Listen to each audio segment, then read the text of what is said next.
Huge play at the end because Gordon Hayward, it would have been a bunch of steps backwards after his great game against the Warriors, the 30 points. He only had 10 points, and he fouled Buddy Hield up 3 with 10 seconds left to put them in this position. So that game winner gave him 12 points. That's not the important part. It overcame his foul, hit a game winner, back-to-back best moments as a Celtic.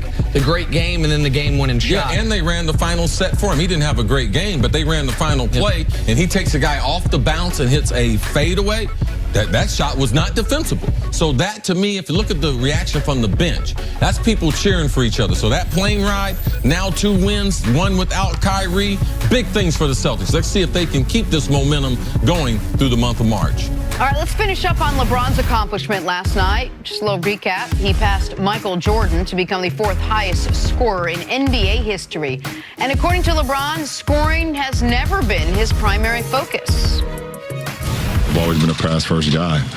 I've always, since I started playing the game of basketball and was taught by my little league coach and father figure, Frank Walker, he always said it's you get a lot more thrill out of seeing your teammates succeed. And that's how I was taught. I was taught to play the game the right way, get my guys involved, get my teammates involved. You know, when I was first started playing basketball, we had kids that was much smaller than me that couldn't get shots for themselves. So, you know, I would literally, you know, had to get them shots. We had one kid on our team that literally couldn't dribble. So I would get a rebound and actually roll the ball to him all the way up into the hole, and he would just pick it up off the ground and lay it in. And I got a kick out of that.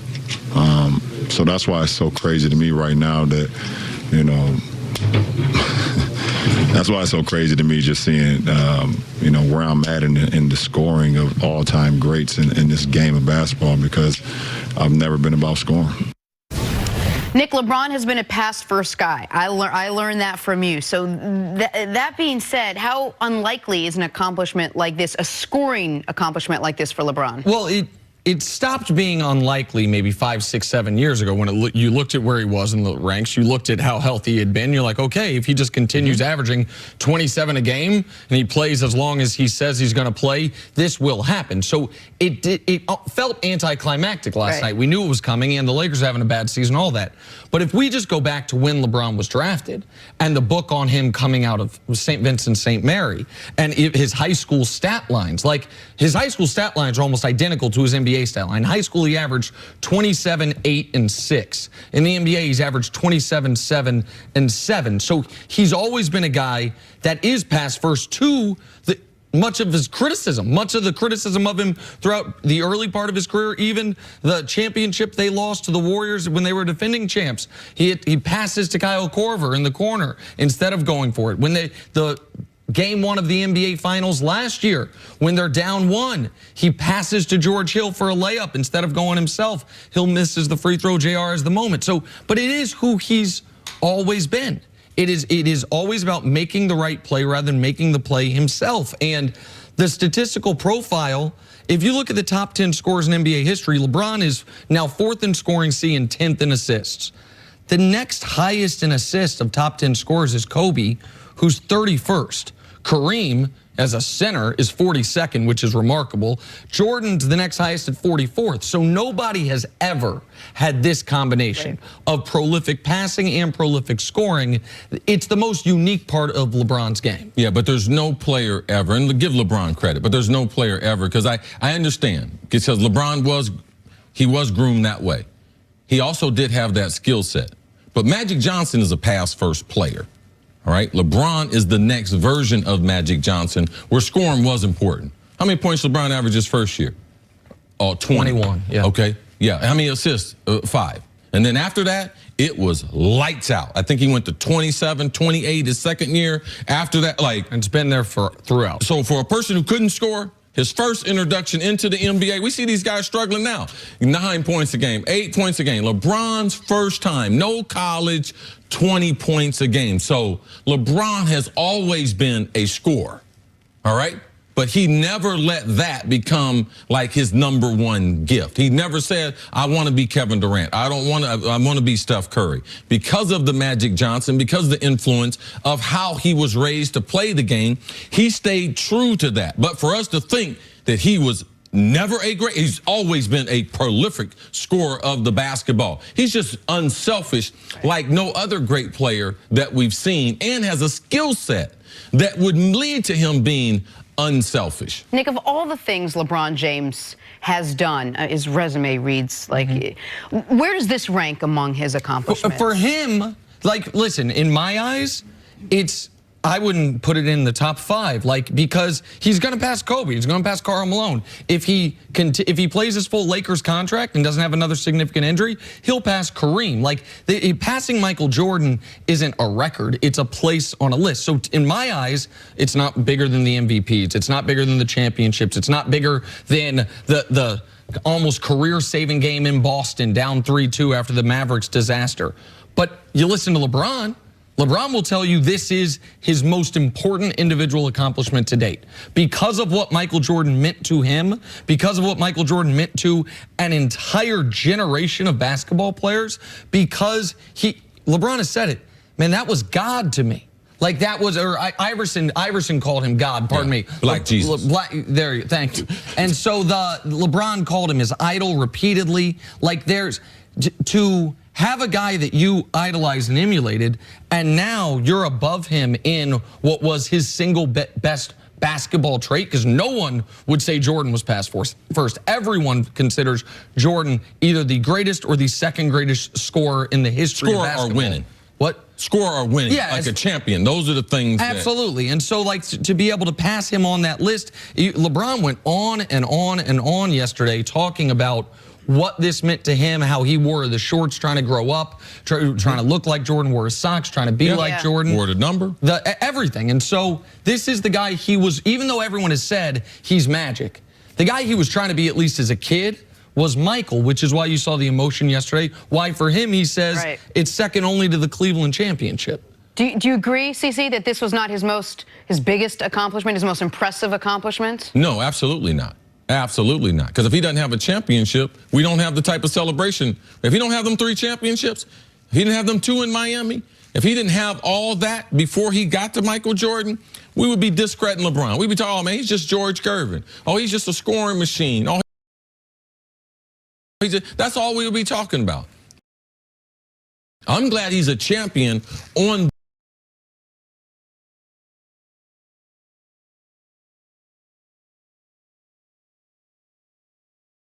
this day, because this is one of the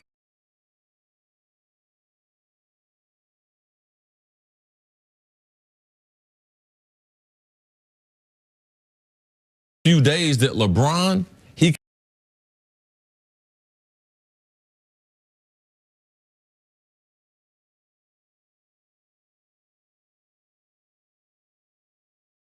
can drop his guard and talk about Michael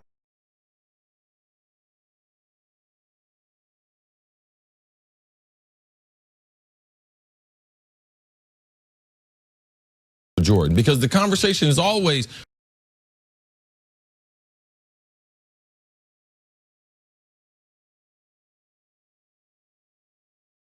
oh, who's greater, him or him?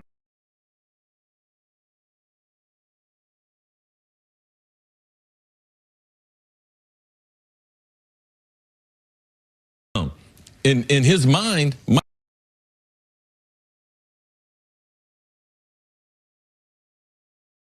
Michael Jordan was not approachable. When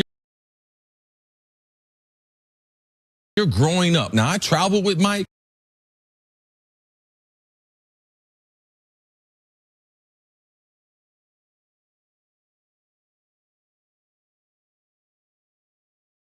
Mike and I are the same age.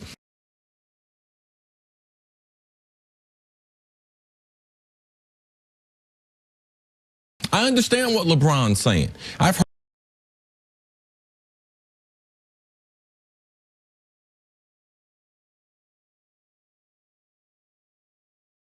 heard hundreds of players talk about it. Thousands of players who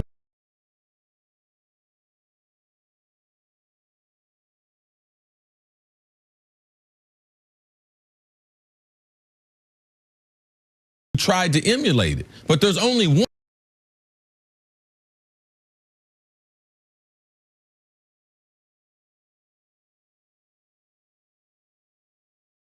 one who can really be compared to him. And that's LeBron James. That's why yesterday was important. To your point, if he did it without the championships, anyone remember the celebration when Karl Malone passed Jordan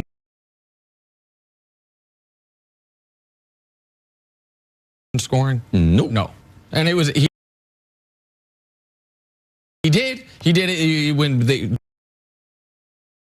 Jordan retired. Malone was a few thousand points behind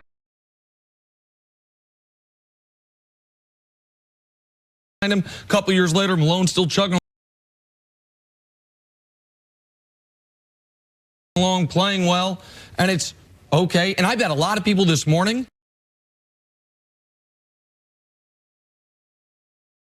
when they're seeing these lists on Twitter, they're like,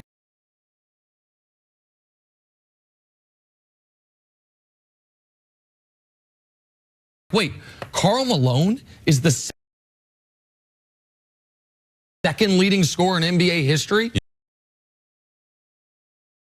Yep. No one, a lot of people don't remember that, don't know that, because without the championship credibility, right.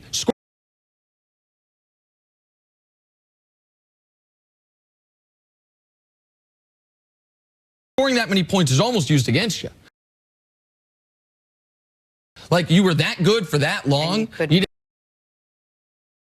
didn't peel one title, like, and so.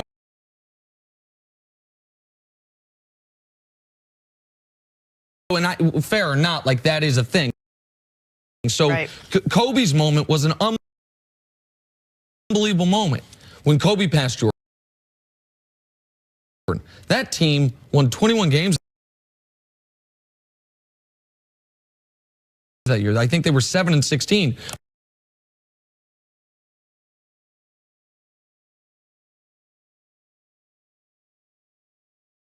But they had a celebration because Kobe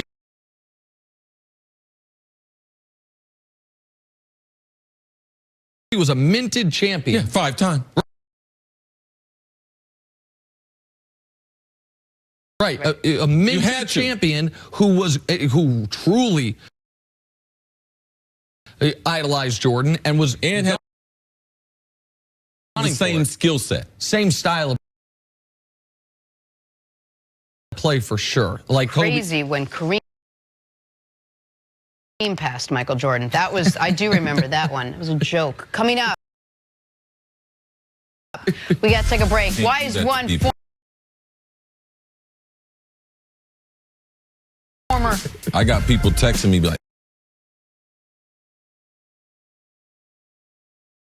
no, she knows how it works. It's chronology. Okay. Why is one former NBA star calling Kyrie miserable? That's next on First Things First. I'm trying to get